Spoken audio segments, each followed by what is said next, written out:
Baik, kali ini kita akan mendengarkan presentasi dari Selin Manongko.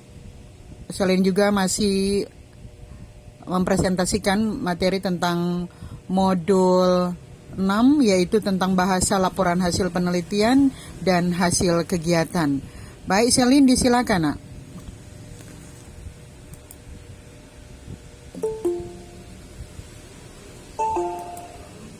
Langsung, Selin.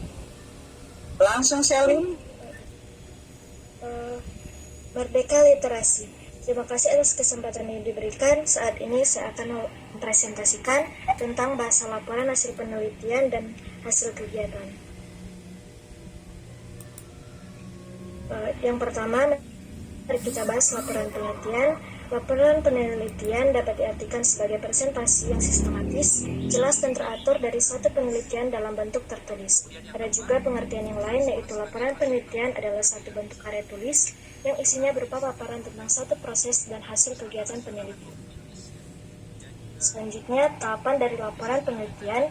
Yang pertama, yaitu abstrak. Sebagai ringkasan, abstrak berfungsi secara sosial untuk menjelaskan keseluruhan isi penelitian, yang meliputi yang pertama, masalah yang diteliti dan atau tujuan penelitian, kedua, metodologi penelitian, ketiga, temuan yang dihasilkan dan pembahasan, serta keempat, simpulan, implikasi, dan atau saran. Yang kedua, yaitu pendahuluan. Pendahuluan merupakan tahapan yang berfungsi untuk menyatakan latar belakang penelitian yang telah dilaksanakan, permasalahan yang diteliti, tujuan penelitian, manfaat penelitian, pentingnya masalah itu diteliti, dan pendekatan atau metode teknik yang digunakan untuk mencapai tujuan tersebut. Tahapan yang ketiga yaitu landasan teori dan tinjauan pustaka. Landasan teori yang berfungsi untuk menyampaikan ulasan teori yang digunakan untuk memecahkan masalah yang diteliti, dan tinjauan pustaka yang berfungsi untuk menyatakan perbandingan antara penelitian yang dilaporkan itu dan penelitian-penelitian sebelumnya. 4. Metodologi penelitian. Tahapan metodologi penelitian berisi sajian tentang pendekatan, metode, dan teknik penelitian diterapkan pada penelitian yang dilaporkan, termasuk langkah-langkah yang ditempuh. Tahapan yang kelima ada hasil penelitian dan pembahasan. Fungsi tahapan hasil penelitian dan pembahasan yang pertama direlasikan dengan genre deskripsi dan laporan untuk menggambarkan hasil atau temuan penelitian yang dipaparkan berdasarkan tema, pertanyaan penelitian, atau klasifikasi data atau metode pengambilan data. Fungsi yang kedua direalisasikan dengan genre diskusi, meliputi eksplanasi untuk membahas dan menjelaskan hasil atau temuan yang diperoleh itu. Yang keenam, penutup. Tahapan ini biasanya mengandung dua unsur, yaitu simpulan dan saran. Selain kedua unsur itu, implikasi penelitian juga sering dimasukkan ke dalam tahapan tersebut. Pada dasarnya, simpulan merupakan ringkasan dari temuan penelitian. Selanjutnya, saran berisi masukan tentang tindakan yang seharusnya dilakukan, baik secara teoritis maupun praktis. Dan tahapan laporan penelitian yang terakhir, yaitu daftar pustaka dan lampiran. Peneliti termasuk penulis hendaknya memasukkan ke dalam daftar pustaka semua sumber yang berupa buku, artikel ilmiah atau jurnal, atau terbitan lain yang digunakan sebagai acuan dalam membuat laporan. Di sisi lain, lampiran adalah materi pendukung laporan penelitian yang diletakkan di bagian belakang di luar bab-bab inti teks. Selanjutnya ada laporan kegiatan. Laporan kegiatan yaitu laporan mengenai kegiatan yang telah berlangsung. Laporan kegiatan yang bagus dapat dijadikan pedoman untuk merancang kegiatan yang akan datang. Kekurangan yang ada pada kegiatan yang dilaporkan itu merupakan pelajaran yang berharga dalam melaksanakan kegiatan yang lain. Dan tahap laporan penelitian yang pertama adalah ringkasan. Ringkasan laporan kegiatan mengandung unsur-unsur yang pertama, tujuan kegiatan, kedua, deskripsi kegiatan, ketiga, pelaksanaan kegiatan, serta yang keempat, saran. Genre yang digunakan untuk mengungkapkan ringkasan adalah deskripsi. Kedua, ada pendahuluan. Tahapan pendahuluan pada laporan kegiatan berfungsi untuk menyampaikan latar belakang kegiatan yang telah dilaksanakan, gambaran tentang jenis dan bentuk kegiatan, tujuan, manfaat, serta strategi yang digunakan untuk melaksanakan kegiatan tersebut. Eksposisi. Tahapan yang ketiga ada deskripsi kegiatan. Tahapan deskripsi kegiatan berisi paparan tentang nama kegiatan, lokasi kegiatan, waktu kegiatan, dan pelaksanaan kegiatan. Nama kegiatan yaitu kegiatan yang dilaksanakan. Yang keempat, pelaksanaan kegiatan.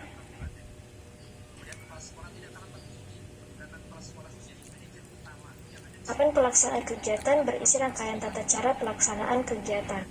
Tahapan ini berfungsi untuk menguraikan kegiatan yang dilakukan, strategi yang digunakan dalam melaksanakan kegiatan, kendala yang dihadapi, dan langkah-langkah yang ditempuh dalam mengatasi kegiatan tersebut. Yang kelima ada penutup. Di satu sisi, tahapan penutup berisi pernyataan simpulan bahwa kegiatan yang dimaksud telah dilaksanakan dengan baik dan bermanfaat. Sisi lain, tahapan tersebut berisi saran-saran untuk perbaikan kegiatan yang akan datang. Tahapan yang keenam, daftar pustaka dan lampiran. Materi yang dapat dimasukkan ke dalam lampiran dan laporan kegiatan antara lain yang pertama, dokumen yang dijadikan bahan rujukan penulisan laporan. Kedua, surat-surat pendukung seperti surat isi kegiatan di lokasi, misalnya praktek kerja, pentas seni, dan lokakarya, surat tugas, dan sejenisnya. Yang ketiga, ada rincian penggunaan data, dan keempat, gambar atau foto. Di sini saya mempunyai contoh dari laporan penelitian dengan judul Pengaruh Media Sosial Terhadap Perilaku Remaja. Pertama, abstrak. Penelitian ini ditujukan untuk meneliti pengaruh media sosial terhadap perilaku remaja dengan tujuan agar para remaja dapat mengetahui bagaimana pengaruh itu bisa datang dan untuk mengetahui apa saja batasan-batasan yang harus dilakukan remaja terhadap media sosial.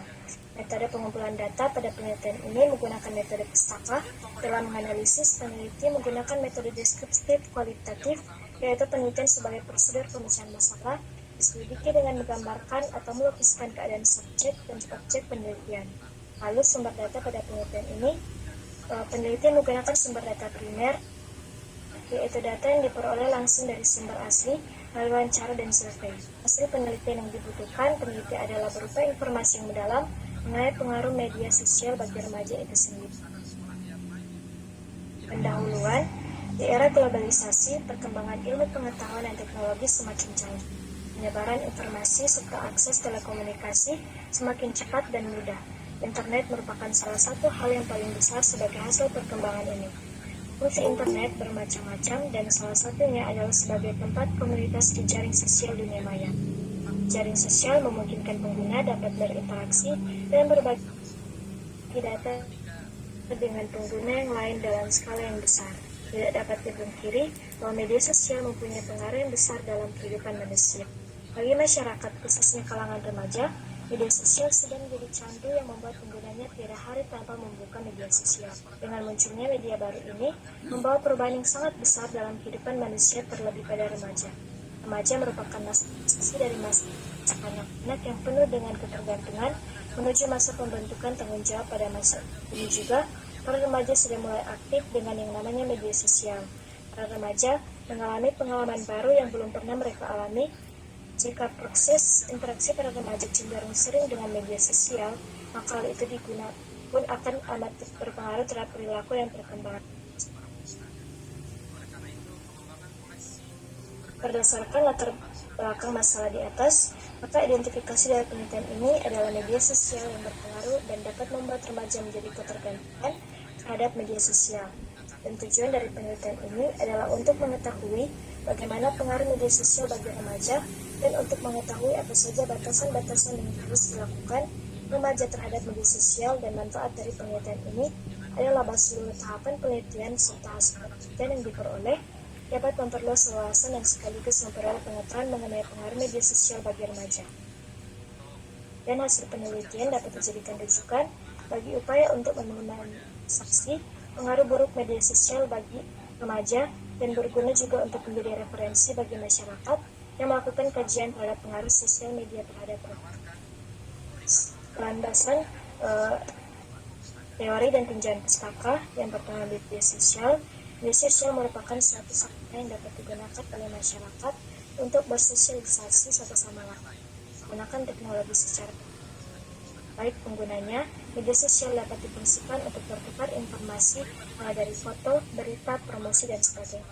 Media sosial dapat dikelompokkan menjadi beberapa bagian besar, yaitu yang pertama, social network, media sosial untuk bersosialisasi dan berinteraksi, contohnya Facebook dan Instagram. Kedua, diskus, media sosial yang memfasilitasi sekelompok orang untuk melakukan obrolan dan diskusi.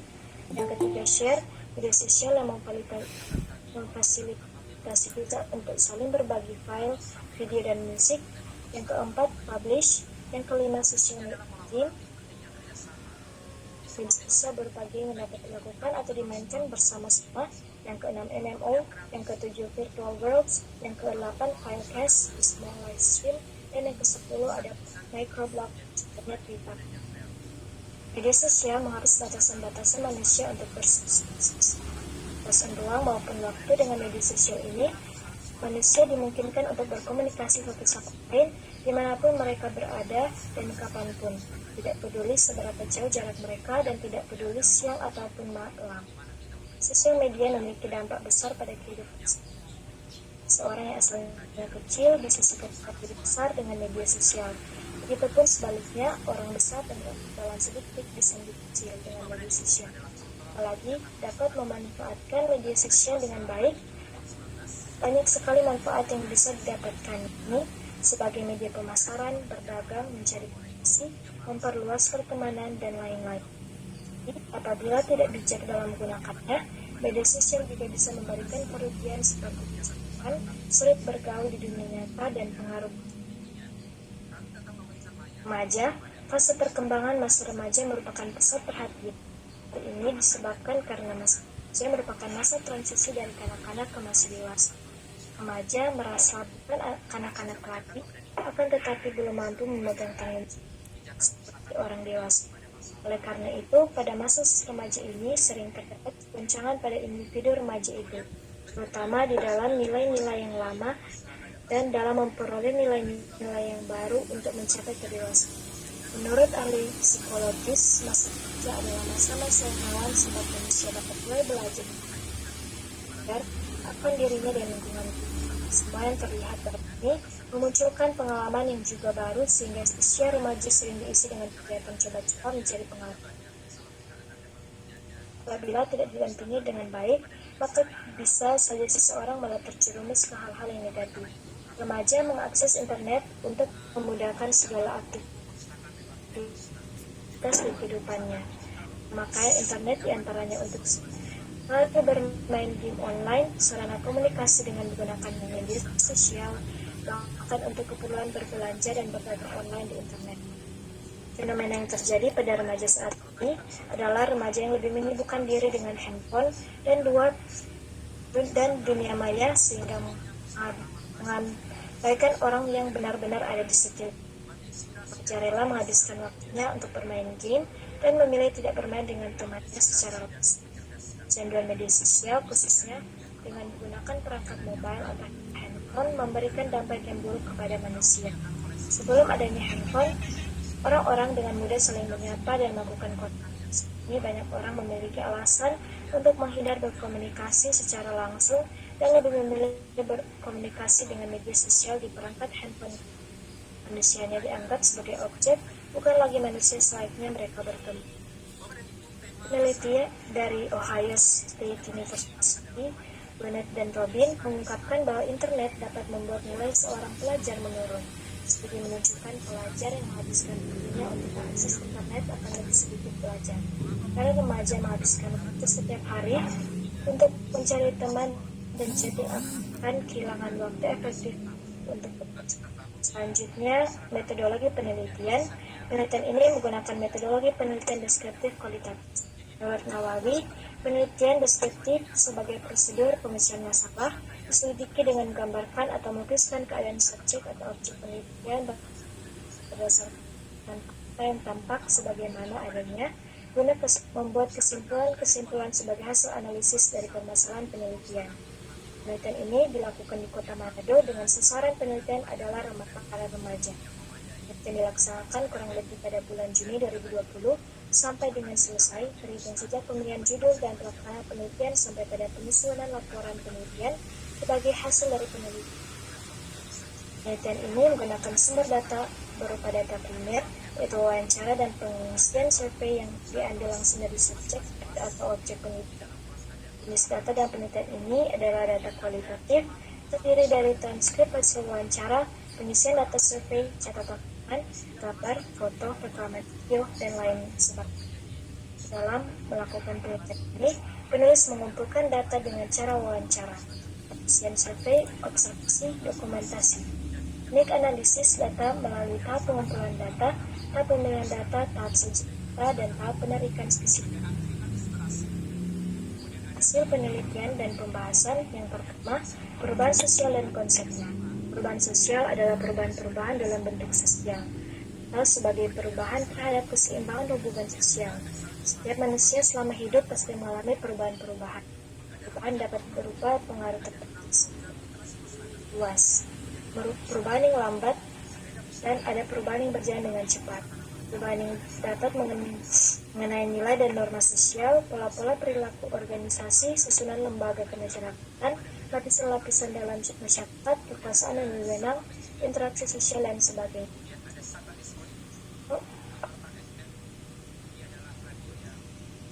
Nah, ini lagi kita baru selesai bertarung dengan Yang kedua, faktor penyebab perubahan sosial. Secara umum, penyebab dari perubahan sosial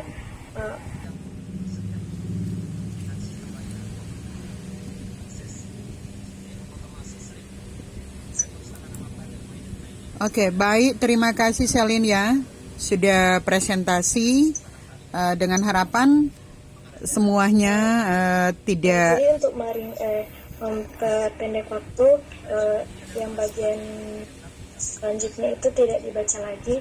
Ini sekian atas kesempatan diberikan. Terima kasih. Baik, terima kasih Selin ya.